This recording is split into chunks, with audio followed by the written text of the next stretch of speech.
The art. Oh. The Best Christmas Pageant Ever by Barbara Robinson.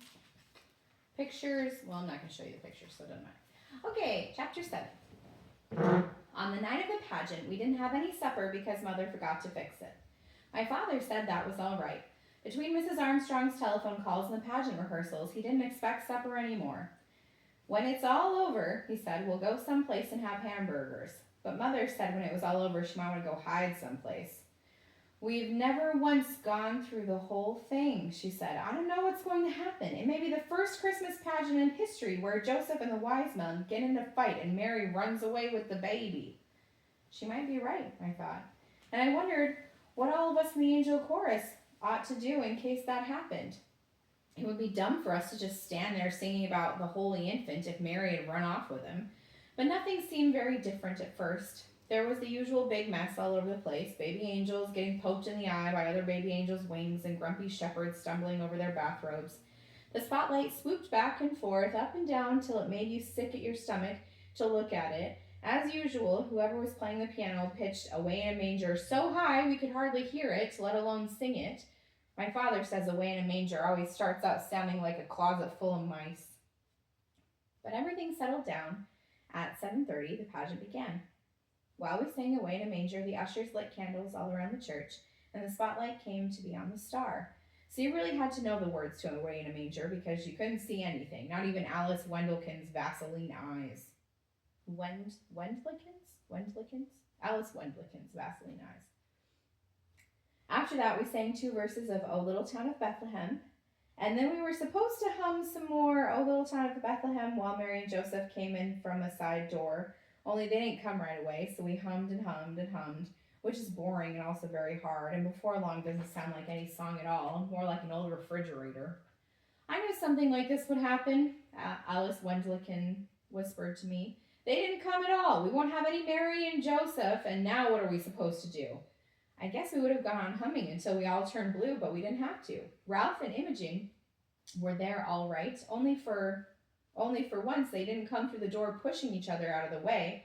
They just stood there for a minute, as if they weren't sure they were in the right place, because of the candles, I guess, and the church being full of people. They looked like the people you see on the 6 o'clock news, refugees sent to wait in some strange, ugly place with all their boxes and sacks around them. It suddenly occurred to me that this was just the way it must have been for the real Holy Family. Stuck away in a barn by people who didn't have much care of what happened to them. They couldn't have been very neat and tidy either, but more like this, Mary and Joseph. Imogen's veil was cockeyed as usual, and Ralph's hair stuck out all around his ears. Imogen had the baby doll, but she wasn't carrying it the way she was supposed to, cradled in her arms. She had it slung up over her shoulder, and before she put it in the manger, she thumped it twice on the back. I heard Alice gasp, and she poked me. I don't think it's very nice to burp the baby Jesus, she whispered, as if it had colic. Then she poked me again. Do you suppose he could have colic? I said, I don't know why not, and I didn't. He could have had colic or been fussy or hungry like any other baby. After all, that was the whole point of Jesus, that he didn't come down on a cloud like something out of Amazing Comics, but that he was born and lived, a real person. Right away, we had to sing While Shepherds Watch Their Flocks by Night, and we had to sing very loud because there were more shepherds than there were anything else, and they made so much noise, banging their crooks around like a lot of hockey sticks. Next came Gladys from behind the angel choir, pushing people out of the way and stepping on everyone's feet. Since Gladys was the only one in the pageant who had anything to say, she made the most of it. Hey, unto you a child is born, she hollered, as if it were for sure the best news in the world, and the shepherds trembled, sore afraid, of Gladys mainly, but it looked good anyway. Then came 3 carols about angels. It took that long to get the angels in because they were all primary kids, and they got nervous and cried and forgot where they were supposed to be and bent their wings in the door and things like that. We got a little rest then, and the boys sang We 3 Kings of Orient Are, and everybody in the audience shifted around to watch the wise men march up the aisle. What have they got? Alice whispered.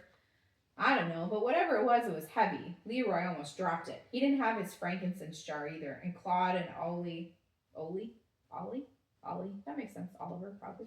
Claude and Ollie didn't have anything, although they were supposed to bring the gold and the myrrh. I knew this would happen, Alice said for the second time. I bet it's something awful. Like what? offering. You know, the herdmans. Well, they did burn things, but they hadn't burned this yet. It was a ham, and right away I knew where it came from. My father was on the church charitable works committee. They gave away food baskets at Christmas, and this was the herdman's food basket ham. It still had the ribbon around it saying Merry Christmas. I bet they stole that, Alice said. They did not. It came from their food basket. And if they want to give away if they want to give away their own ham, I guess they can do it. But even if the herdmans didn't like ham, that was Alex's next idea. They had never before in their lives given anything away except lumps on the head, so you had to be impressed. Leroy dropped the ham in front of the manger. It looked funny to see a ham there instead of the fancy bath salts jar we always used for the myrrh and the frankincense. And then they went and sat down in the only space that was left. While we sang What Child Is This?, the wise men were supposed to confer among themselves and then leave by a different door so everyone would understand that they were going home another way. But the herdmans forgot or didn't want to or something because they didn't confer and they didn't leave either. They just sat there, and there wasn't anything anyone could do about it. They're ruining the whole thing, Alice whispered, but they weren't at all. As a matter of fact, it made perfect sense for the wise men to sit down and rest, and I said so. They're supposed to have come a long way. You wouldn't expect them to just show up, hand over the ham, and leave. As for the ruining the whole thing, it seemed to me that the herdmans had improved the pageant a lot just by doing what came naturally, like burping the baby, for instance, or thinking a ham would make a better present than a lot of perfumed oil. Usually by the time we got to Silent Night, which was always the last carol, I was fed up with the whole thing and couldn't wait for it to be over. But I didn't feel that way this time. I almost wished for the pageant to go on, with the herdmans in charge, to see what else they would do that was different. Maybe the wise men would tell Mary about their problem with Herod, and she would tell them to go back and lie their heads off. Or Joseph might go with them and get rid of Herod once and for all. Or Joseph and Mary might ask the wise men to take the Christ child with them, figuring that no one would look there. I was busy planning new ways to save the baby Jesus that I missed the beginning of Silent Night. But it was all right, because everyone sang Silent Night, including the audience. We all sang all the verses, too. And when we got to the Son of God loves pure light, I happened to look at Imogen, and I almost dropped my hymn book on the baby angel. Everyone had been waiting all this time for the herdmans to do something absolutely unexpected. And sure enough, that was what happened. Imogen Herdman was crying. In the candlelight, her face was all shiny with tears, and she didn't even bother to wipe them away. She just sat there, awful old Imogen, in her crookedy veil, crying and crying and crying. Well, it was the best Christmas pageant we ever had. Everybody said so, but nobody seemed to know why. When it was over, people stood around the lobby of the church talking about what was different this year. There was something special, everyone said. They couldn't put their finger on what. Miss Wendlicken said, well, Mary, the mother of Jesus, had a black eye, and that was something special, but only what you might expect, she added. She meant that it was the most natural thing in the world for a herdman to have a black eye, but actually nobody hit Imogen, and she didn't hit anybody else. Her eye wasn't really black either, just all puffy and swollen.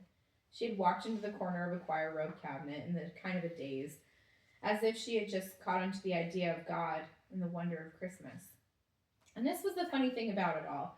For years, I thought the wonder of Christmas and the mystery of Jesus' birth and never really understood it.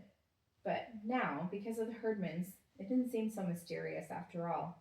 When Imogen had asked me what the pageant was about, I told her it was about Jesus. But that was just a part of it.